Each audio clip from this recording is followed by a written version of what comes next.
오늘 깨어 기도하라 15번째 시간으로 7 나팔을 불게 하시는 이유라는 제목으로 말씀의 은혜를 함께 나누겠습니다. 어느 시골에서 어떤 사람이 돼지를 도축장으로 몰아가고 있었습니다. 그런데 돼지들이 자기 죽는 줄도 모르고 꼬리를 흔들면서 주인을 따라가는 것입니다. 보통 돼지들 다루기가 쉽지 않죠. 그런데 그 주인의 돼지들은 주인을 따라서 너무나도 질서 있게 도축장으로 가는 것이었습니다. 그것을 보던 지나가는 사람이 너무나도 신기해서 그 돼지의 주인에게 물어보았습니다. 어째서 당신의 돼지들은 도축장으로 가면서도 이렇게 꼬리를 흔들면서 질서 있게 가게 됩니까? 이렇게 물어본 것입니다. 그러자 그 사람은 자기 손에 들려있는 콩을 보여주면서 이렇게 말했습니다. 이 콩을 돼지 앞에 던져주면 돼지들은 이 콩을 먹고 싶은 마음에 꼬리를 흔들며 도축장까지 순순히 따라가는 것입니다. 이렇게 말해 주었다고 합니다. 이 예화는 현대를 살아가는 우리들에게 많은 깨달음을 주죠. 죽는 줄도 모르고 앞에 놓여진 그 콩 한 조각 집어먹으려고 아무 생각도 없이 그 콩만 쫓아가는 현대인들의 모습을 예화로 보여주고 있는 것입니다. 그렇습니다. 우리는 죽음의 길로 가고 있죠. 그래서 우리는 항상 죽음을 준비하면서 미래를 준비하면서 살아야 하는 것입니다. 우리가 잘 알고 있듯이 솔로몬은 왕이 된 이후에 1000번째의 제사를 하나님 앞에 올려드리지 않았습니까? 그렇게 1000번째의 제물을 하나님 앞에 올려드린 이후에 하나님께서 말씀해 주셨습니다. 너는 내게 구하라. 내가 너에게 무엇을 줄까? 하나님께서 솔로몬의 그 1000번제를 기뻐하시고 네가 원하는 모든 것을 들어주겠다고 말씀해 주었던 것입니다. 그런데 솔로몬은 이런 말씀을 드렸습니다. 하나님이여 나에게 지혜로운 마음을 주옵소서. 여기서 지혜로운 마음이란 말의 원어를 보니까 레브 쉐미트라는 단어를 쓰고 있습니다. 레브라고 하는 것은 마음을 의미하는 것입니다. 그리고 쉐미트라고 하는 것은 듣는다라는 의미를 가지고 있어요. 그러므로 레브 쉐미트, 듣는 마음, 지혜로운 마음이 솔로몬이 말했던 지혜로운 마음은 듣는 마음을 말하는 것이라는 사실을 알 수가 있죠. 그래서 영어 성경을 보면 듣는 마음이라고 직접 그렇게 번역을 해 놓았습니다. Hearing heart, 듣는 마음을 주옵소서. 사실 듣는 것은 우리가 귀로 듣는 것이지만 그런데 마음으로 듣는 것, 특별히 무엇을 듣느냐, 이것이 중요하지 않겠어요? 솔로몬이 원했던 이 레브쉐미트, 듣는 마음은 하나님의 말씀을 듣고 깨닫고 하나님의 뜻을 깨닫는 마음을 달라는 것이죠. 이제 왕이 되어서 나라를 지혜롭게 통치해야 되지 않겠습니까? 그런데 자기 생각대로 나라를 통치한다면 필경 나라는 어느 정도 부강한 나라는 될 수 있을지 모르지만 인간의 한계가 분명히 있지 않겠습니까? 솔로몬은 아버지 다윗을 통해서 그것을 잘 보았던 것 같습니다. 다윗이 밧세바와의 그 동침 사건 이후로 사실 몰락의 길을 가지 않습니까? 지금 새벽마다 말씀을 함께 살펴보고 있듯이 그 기준점이 무엇이었는가? 다윗과 이 밧세바의 이 범죄 사건이 그 어떤 변곡점이라고 할 수 있는데요. 그런데 가장 중요한 원인이 하나 있었습니다. 그것은 다윗이 교만해져서 듣는 마음이 없어져 버렸다는 것이죠. 그전에는 매사에 하나님께 물어보았습니다. 하나님 어떻게 하면 좋겠습니까? 말씀하여 주시옵소서. 에봇을 입고 하나님 앞에 늘 기도하면서 하나님의 응답을 구했고 하나님께서 말씀하여 주시면 그 말씀하시는 대로 순종하면서 그동안 살아왔었어요. 그런데 이스라엘의 나라가 부강하게 해주고 국력이 세지고 여러 다른 나라와 이민족들과의 싸움에서 승승장구하다 보니까 다윗이 교만해져 버린 거예요. 그러면서 하나님 앞에 기도하지 않습니다. 그래서 그 결과 그의 삶은 나락으로 내려가 버리게 된 것이고 그 영향을 자식들이 그대로 받지 않았습니까? 솔로몬은 사실 왕이 될 수 없는 사람이었죠. 다윗의 첫째 아들은 암놈이었고 둘째는 일찍 죽었던 것 같고요. 셋째는 압살롬이었어요. 그러니 이 솔로몬에게는 기회가 올 수 있는 상황이 아니었습니다. 그런데 암논은 압살롬에 의해서 죽고 압살롬은 이 다윗 아버지를 반역하다가 요압에 의해서 죽고 그래서 자기까지 차례가 온 것이죠. 왜 이러한 일들이 벌어졌을까? 자기가 왕이 된 다음에 곰곰이 생각해보면 아버지의 전철을 밟지 말아야 되겠다 이런 생각을 하면서 하나님 저에게 듣는 마음을 주십시오. 듣는 마음, 하나님의 말씀을 들을 수 있는 귀를 열어주시고 하나님의 뜻을 깨달을 수 있는 그 영안을 열어주십시오. 그래야 이 나라를 다스릴 수 있겠습니다. 그런 마음으로 하나님 앞에 말씀을 드렸던 것이고 하나님께서는 그것을 너무나도 귀하게 여기셔서 이 세상의 역사상 전무후무한 지혜를 솔로몬에게 부어주셨던 것입니다. 그렇습니다. 우리가 이 세상을 살아가면서 듣는 마음이 얼마나 필요한가, 그것을 우리가 생각해 보아야 하는 것입니다. 오늘 본문 6절을 보면 7 나팔을 가진 7 천사가 나팔 불기를 준비하더라 이렇게 말씀하고 있습니다. 7 천사가 7 나팔을 불기를 준비했다. 이것은 그 나팔 소리를 사람들이 들어야 한다는 것을 의미하는 것이죠. 나팔의 의미는 경종을 울리는 것이죠. 알리는 것입니다. 전쟁이 일어났으면 전쟁이 일어났다는 것을 알리기 위해서 나팔을 불죠. 그러면 그 나팔 소리를 듣고 전쟁이 일어났구나, 그것을 알아야 되지 않겠습니까? 그렇습니다. 나팔을 불다라고 하는 것은 들으라는 거예요. 알고 있으라는 것이죠. 깨달으라는 것입니다. 요한계시록은 크게 5가지 주제의 말씀으로 나눌 수가 있습니다. 첫 번째는 7 교회에 대한 말씀, 우리가 하나하나 살펴보지 않았습니까? 그 다음은 7 인에 대한 말씀, 어린 양이 7 인을 하나하나 떼실 때 이 세상에 일어났던 유혹, 미혹, 심판, 우주적 대격변, 또 순교자가 일어나고 또 이런 이 세상의 심판들이 일어나는 그 모습을 우리가 살펴볼 수 있었죠. 그 다음에 이제 등장하는 것이 세 번째가 7 나팔에 대한 말씀입니다. 그리고 그 다음 더 큰 심판이 있는데 그것이 바로 7 대접이 쏟아지는 그런 심판이 나와 있고요. 마지막으로 천년 왕국과 혼인잔치를 보여주고 있습니다. 자, 그러므로 이 7 나팔을 불었다라는 것은 앞으로 이 7 나팔 가운데에서도 하나님의 재앙과 심판이 있지만 아직 멀었다는 것이죠. 앞으로 7 대접의 심판이 남아있고, 그리고 이제 천년 왕국이 이루어지고 혼인잔치가 이루어지는 일들이 남아있다. 이것을 알려주는 것이 바로 이 7 나팔을 부는 모습이라고 할 수 있습니다. 자, 첫 번째 나팔을 천사가 불게 되죠. 자, 오늘 본문 7절을 보니까 첫째 천사가 나팔을 부니 피 섞인 우박과 불이 나와서 땅에 쏟아지매 땅의 3분의 1이 타버리고 수목의 3분의 1도 타버리고 각종 푸른 풀도 타버렸다라고 말씀하고 있습니다. 이 7번의 나팔이 부러지는데 이 7 나팔도 2가지로 구분할 수가 있어요. 첫 번째 나팔부터 4번째 나팔까지는 자연계에 임하는 심판을 의미합니다.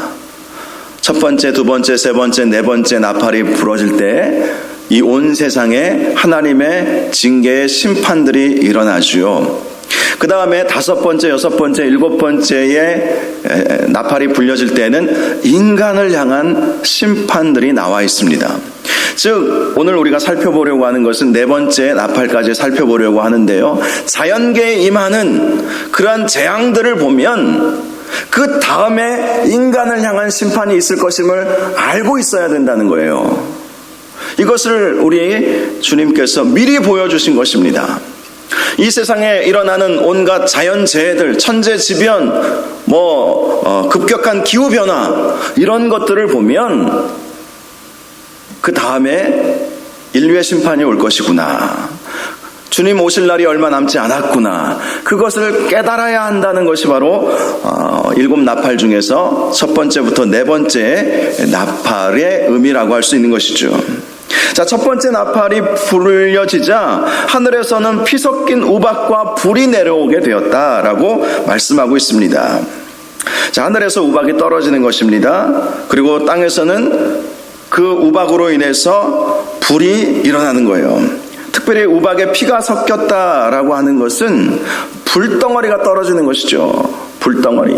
이 핏빛이 나는 그러한 불덩어리 우박이 하늘로부터 떨어지게 된다는 것입니다. 그 결과 땅의 수목 그리고 각종 푸른 풀의 3분의 1이 다 타버리게 되는 심판이 일어나게 된다고 말씀하고 있습니다. 두 번째 천사가 또 나팔을 붑니다. 8절을 보니까 둘째 천사가 나팔을 부니 불붙는 큰 산과 같은 것이 바다에 던져짐에 바다의 3분의 1이 피가 되었다라고 말씀하고 있습니다. 자, 두 번째 나팔이 불려지자 불붙는 산 같은 것이 바다에 던져졌다. 그로 인해서 바다의 3분의 1이 파괴가 되었다는 거예요. 불붙는 산이라고 하는 것은 화산의 폭발이라고 할 수 있죠. 첫 번째 나팔이 불려졌을 때는 하늘에서 불덩이 우박들이 떨어지게 되었다는 것이고요. 두 번째 나팔이 불려졌을 때에는 화산 폭발과 같은 것들이 막 일어나는 거예요. 그래서 그 화산 폭발로 인해서 그 산이 흔적도 없이 사라지고 거기가 그냥 물이 고여서 바다가 되어버리는 그런 일이 있게 된다는 것을 말씀해 주고 있습니다. 그 결과 9절을 보니까 바다 가운데 생명 가진 피조물들의 3분의 1이 죽고 배들의 3분의 1이 깨지더라. 바다에 임하는 심판으로 인해서 바다 생물들의 3분의 1이 죽고 또 바다에서 떠다녔던 배들도 3분의 1이 다 깨지는 일이 있게 되었다라는 것을 말씀해 주고 있지요. 성경을 보면 이러한 화산 폭발은 늘 하나님의 심판으로 묘사되었습니다. 노아 시대에도요, 홍수의 심판만이 있었던 것이 아니었어요. 화산 폭발과 함께 하늘에서는 물이 떨어진 거예요. 창세기 7장 11절을 보면 그날에 큰 기품의 샘들이 터지며 하늘의 창문들이 열렸다, 이런 말씀이 있어요. 큰 기품의 산물들이 터졌다라는 것은 이 땅에 있는 마그마가 솟아오르는 것을 말하는 것이죠. 화산이 폭발하는 거예요. 화산 폭발과 함께 하늘에서는 비가 엄청 쏟아져 내림으로 인해서 이 땅에 심판이 임하게 된 것이죠.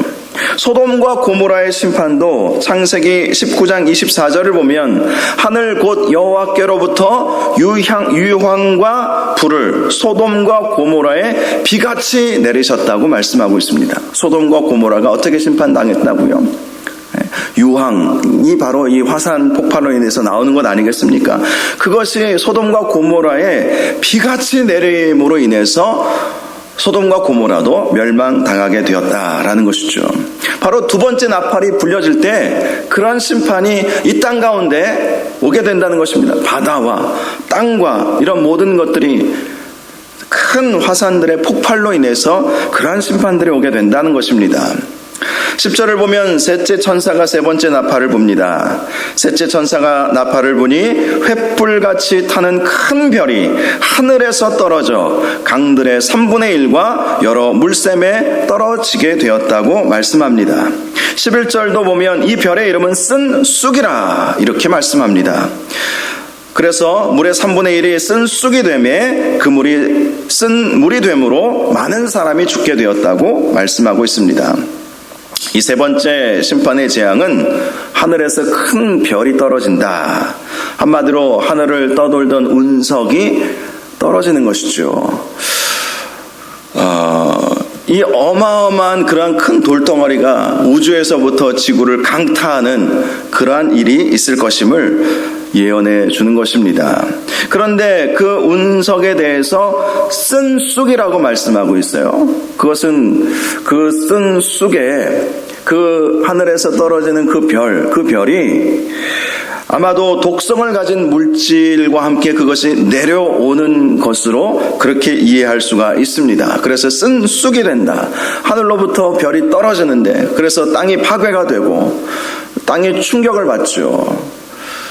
공룡의 멸망도 그러한 운석의 충돌과 영향이 있다. 과학자들은 그런 이야기를 하지 않습니까?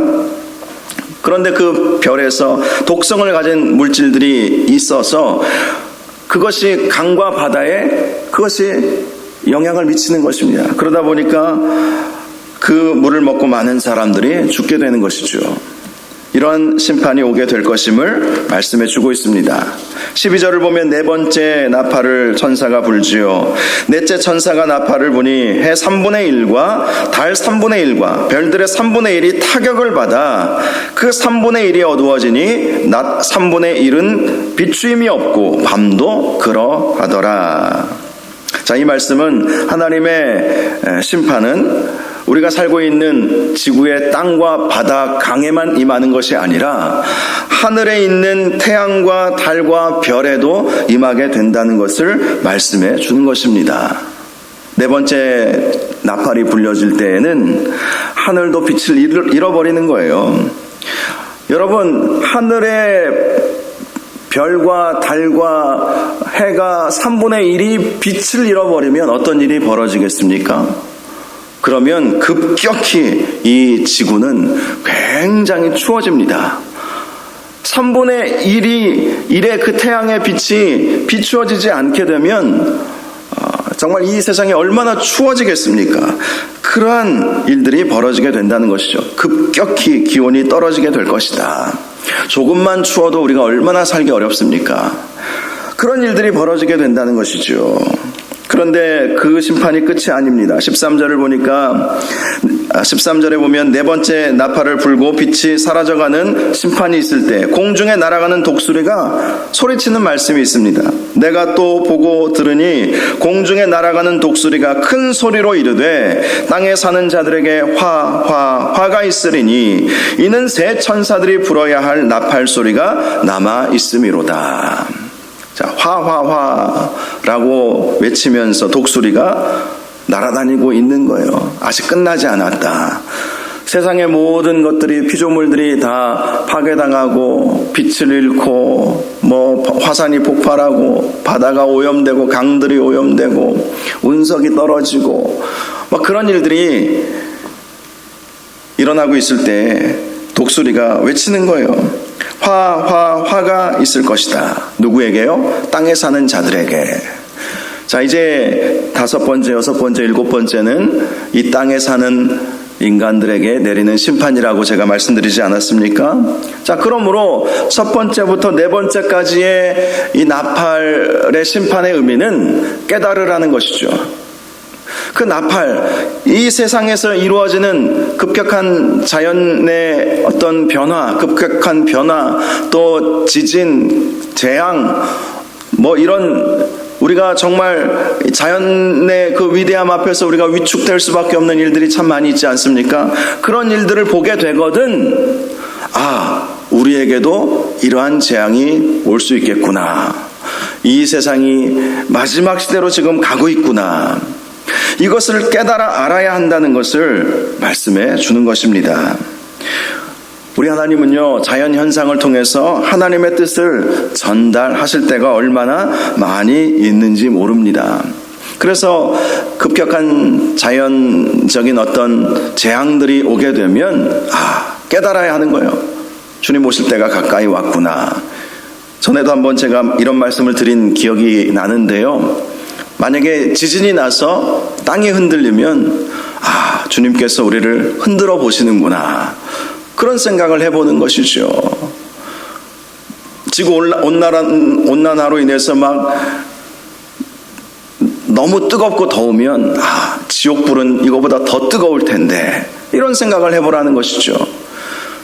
오늘처럼 비가 계속해서 내리고 장마철에 또 태풍이 불고 하면 마지막 때가 가까이 왔구나. 노아의 홍수 심판을 생각하면서 우리가 믿음 지키고 살아야지, 이런 생각을 하면서 살아가야 한다는 것입니다. 자연에서 이루어지는 일들을 예사로이 보지 말고 앞으로 있게 될 그런 심판들을 생각하면서 깨어 기도하라. 준비하고 있으라. 이것을 오늘 우리에게 말씀해 주는 것입니다. 슬기로운 다섯 처녀와 같이 등불을 준비하라는 것이죠. 요즘 여러 가지 자연현상, 자연재해들 우리가 많이 경험하고 있지 않습니까? 저는 초등학교 때인가 중학교 때인가 우리나라는 지진의 안전지대라고 그렇게 배웠어요. 그런데 이제 과학이 발달하면서 그 지진을 감지하는 시스템이 더 좋아졌나 봐요. 성능이. 얼마 전에도 옥천에서 3.1의 지진이 일어났다고 막 문자가 오지 않았습니까? 지진의 안전지대가 아니더라고요. 몇 년 전에는 경주에서 지진이 나가지고 막 많은 사람들이 다치고 건물이 무너지고 그런 일도 있지 않았습니까? 세상에 안전지대는 없는 것 같아요. 피할 수 없습니다. 피할 수 없습니다. 그래서 우리가 이러한 일들이 벌어지게 되면 우리 다시 한번 믿음을 다시 점검하고 다시 한번 우리 자신을 이 믿음 안에 세워나가는 것이 우리에게 정말로 필요한 것입니다. 저와 여러분이 마지막 시대를 잘 준비했으면 좋겠습니다. 그래서 주님께서 이 세상에 오실 때 주님 제가 여기 있습니다. 부족하고 연약하지만 끝까지 주님 믿으려고 얼마나 주님을 학수고대하면서 살아왔는지요. 그러면서 주님을 맞이하면 좋겠다. 이런 마음을 갖게 됩니다. 말씀을 마치겠습니다. 자연계에 임하는 심판은 천사가 부는 나팔 소리입니다. 자연계 여러 가지 현상들이 예기치 않은 현상들이 일어난다면 천사가 지금 나팔을 부는구나. 경종을 울리는구나. 깨달으라고 하는 것이구나. 하나님의 그 메시지가 있다는 것을 들으라는 것이구나. 그것을 우리가 알아야 하는 것입니다. 그래서 끝까지 믿음 잘 지키고 믿음으로 승리하는 삶을 살게 해달라고 저와 여러분이 이 밤에 기도할 수 있기를 바랍니다. 슬기로운 다섯 처녀처럼 잘 준비해야 하는 거예요. 깨어있는 것이 중요한 것입니다. 깨어있어야 되는 거예요. 영적으로 깨어있어야 되는 거예요. 영적으로 깨어있으려면 우리가 기도와 말씀에 전무하는 것이 정말로 중요하죠. 그런 삶을 살아갈 수 있도록 해달라고 이 밤에 함께 기도할 수 있기를 바랍니다. 우리 말씀 생각하면서 특별히 깨어있게 하옵소서, 준비하게 하옵소서. 이 자연에서 이루어지는 현상들을 보면서 그것을 예사롭게 바라보지 않게 하시고 주님께서 천사들을 통해서 나팔을 불고 계시는구나 라는 것을 깨달아 알아갈 수 있도록, 그래서 항상 마지막 때를 준비할 수 있도록 인도하여 주시옵소서. 우리 이런 제목으로 주여 한번 부르짖고 기도하겠습니다. 주여, 하나님 아버지, 하나님 아버지, 이제 7인일 된 이후에 7